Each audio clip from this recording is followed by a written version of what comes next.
Four news stories from Ethiopia. Firstly, Oromo Liberation Army OLA backed news sources have shared videos of newly captured government soldiers.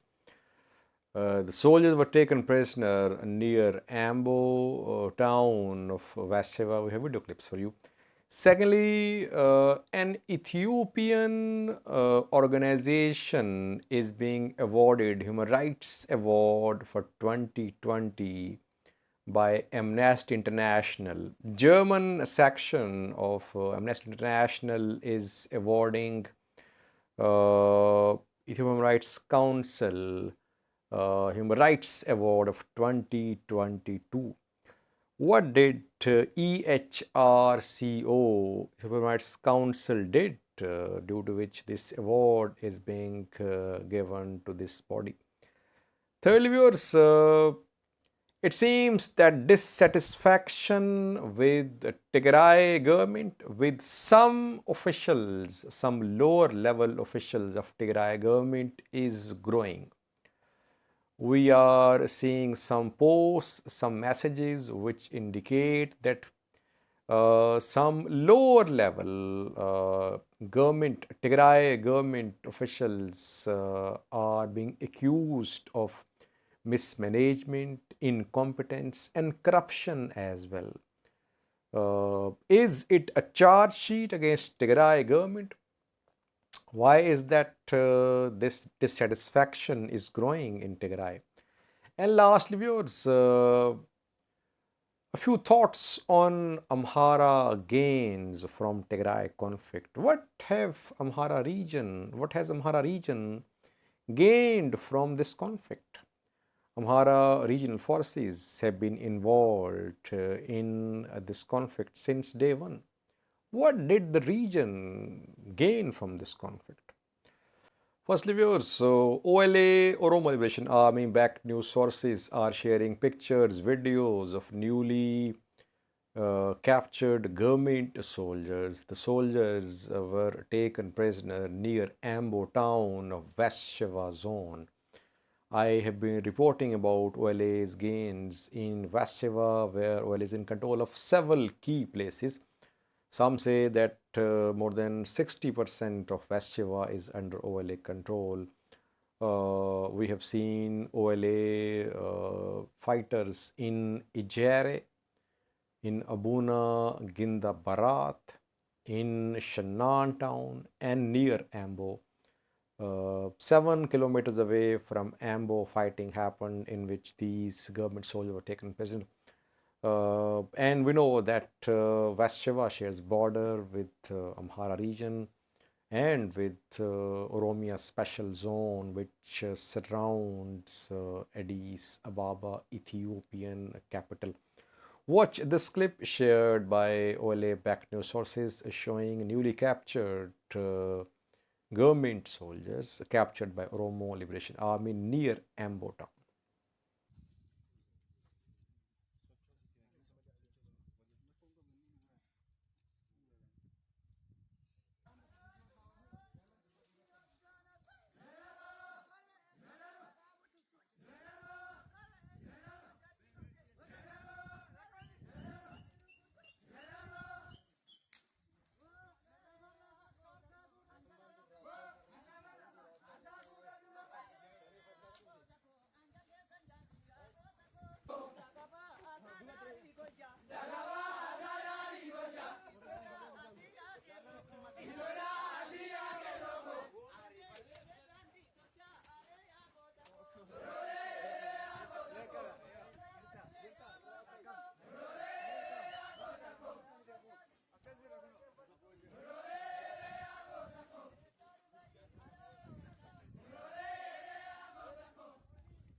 Secondly, viewers, an Ethiopian organization is being awarded Human Rights Award 2022.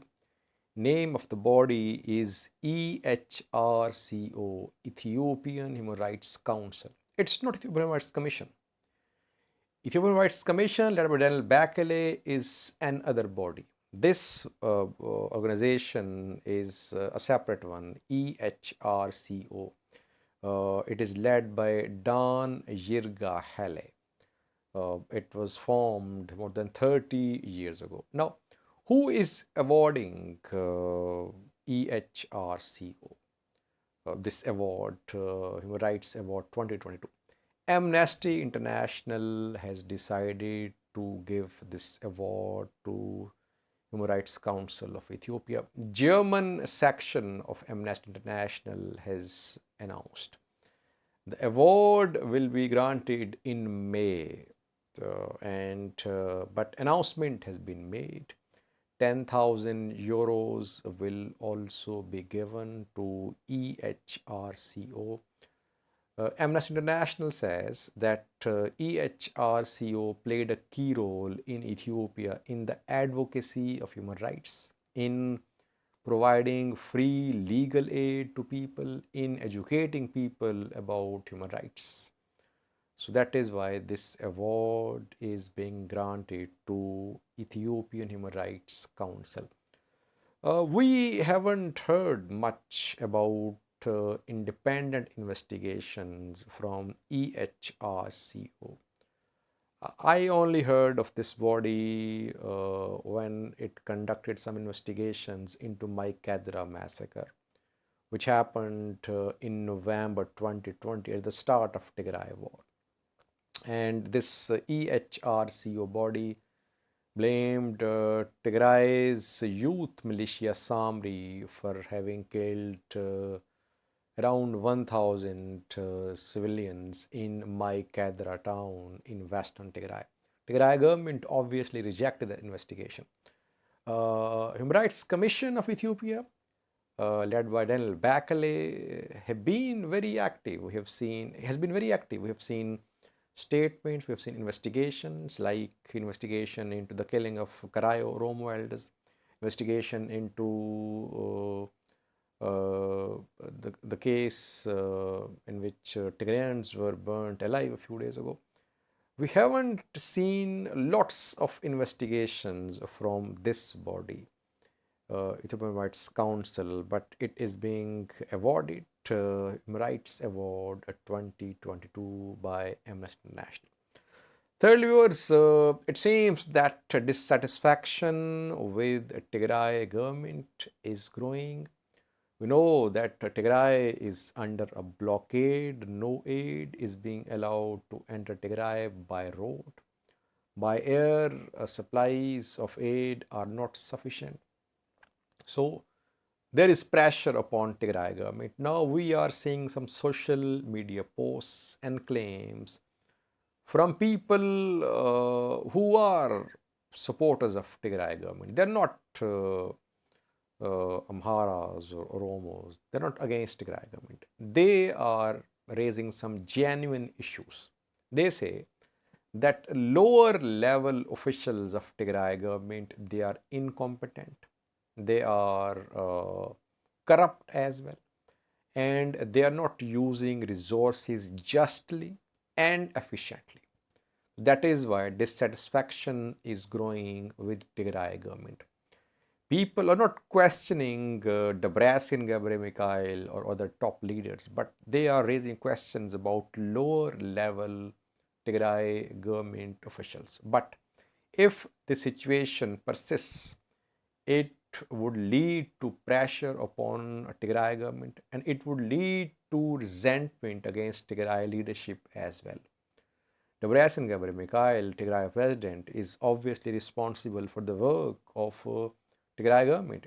If Tigray officials, whether lower level or upper level, if they're involved in corrupt practices, if they're not efficient, who would you blame? Obviously, Tigray government. Tigray government will have to take action. It will have to ensure that that their officials deliver. People need delivery. Whatever resources Tigray government has, it must be able to use the resources in a just and efficient manner. Voices are becoming louder against Tigray government, and it's very expected. If the siege goes on, Tigray government will gradually come under more pressure. It will have to make big decisions. The decisions could be military decisions, it could be diplomatic decisions, whatever the decisions would be. But Tigray government will have to make key decisions if there is no change. How long can Tigray remain under siege? People need food, they need water, they need housing, they need clothes. That is why perhaps we are seeing displacements from Tigray. People are entering Amhara region. They're not spies, they're not agents, as is being claimed by some hardliners. They are basically people of Tigray who are in need of food, in need of some aid. Since there is lack of resources in Tigray, people are fleeing towards Amhara region. Tigray government, with whatever it has, will have to improve its governance. Lastly, just a few thoughts on Amhara region's gains from Tigray conflict. What did Amhara region gain from this conflict? Has it gained anything? We know that when TPLF was ousted from center, from Addis Ababa, in 2018, after that, Amhara region-based political parties, Oromia region-based political parties, and some small parties, they formed an alliance. Prosperity Party came into being, EPRDF was dismantled, and Amhara region tried to grab the opportunity to have more political significance in Ethiopia. Tigray People Liberation Front, TPLF, was pushed back into Tigray. A small group in comparison with Amhara or Oromia. TPLF led Ethiopia with other partners for around 3 decades. But then it had to retreat politically into Tigray. But it rebelled against federal government. It held elections, regional elections in August, in September, I think, 2020. Ethiopian federal government rejected the elections. Then we saw an attack on Northern Command military bases on the 3rd of November, and military offensive on Tigray started on the 4th of November. Amhara regional forces were part of this military offensive from day one. Amhara regional government, Ethiopian federal government, they wanted to strike a political decisive blow to TPLF. And secondly, Amhara region wanted to settle territorial disputes with Tigray through military means. It wanted to take control of Raya and Humra Volkai Segede. It managed to take control of Raya and Western Tigray.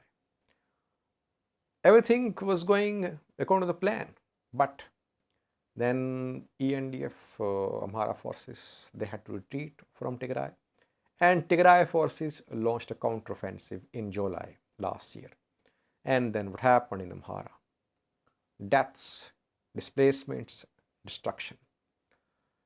Amhara region has suffered a lot in terms of losses, in terms of displacements, in terms of infrastructure damage. Tigray forces tried to take away from Amhara whatever they could when they retreated, because they need food, they need everything. They are under siege. Tigray government then launched military offensive on Raya. Raya was taken back. Kora Melamata. So now only gain which Amhara region has managed to make is Western Tigray, Humra Volkai Segede. And this gain is in danger. Eritrean forces are there supporting Amhara regional force, Amhara special force. If Eritreans withdraw from Humra Volkai Segede, we could see fierce battle for Western Tigray. We know that Tigray forces are conducting, their forces are recruiting new recruits. Trainings are underway.